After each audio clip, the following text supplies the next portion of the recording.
A young boy and a man have been shot by Malaysian police in the state of Sabah amid ongoing efforts to end a month-long incursion by Filipino gunmen. The boy has died.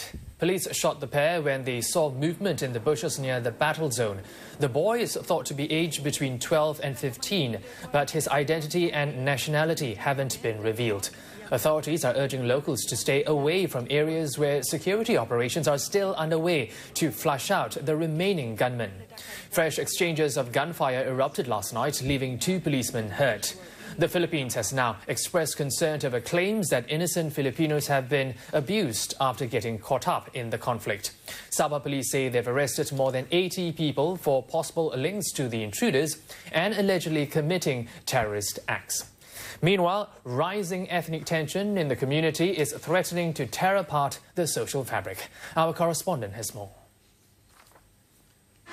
This is Kampung Ayer, a small village of about 3,000 people. And from the looks of it, life looks pretty normal. The shops are open, people going about their day.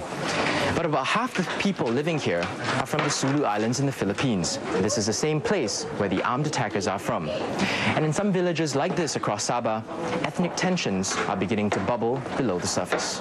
Juhan fled from Sulu to Sabah in the 1970s to escape the conflict in southern Philippines. Now he owns a thriving food business and often reminds his fellow villagers that his allegiance is to Malaysia. We come from Sulu, and the people coming here is also our own race. But for what they are doing is out of our concern.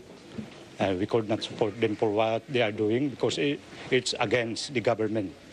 Many of the Suluks in Kampung Ayer have settled here for generations. Some can barely identify with their native culture and language, but they are still viewed with suspicion by non-Suluks and their loyalty to Malaysia called into question. Sabah Baru and the Kampung Puyut, these 2 villages mostly are Suluk people, right?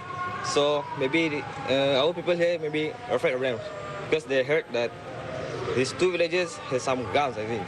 The local government is going on a charm offensive to reassure Suluks that they have nothing to fear.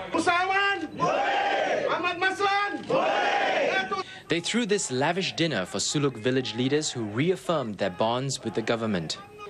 As the conflict wears on, Sabah Suluks will be faced with even more scrutiny in the adopted land many now call home.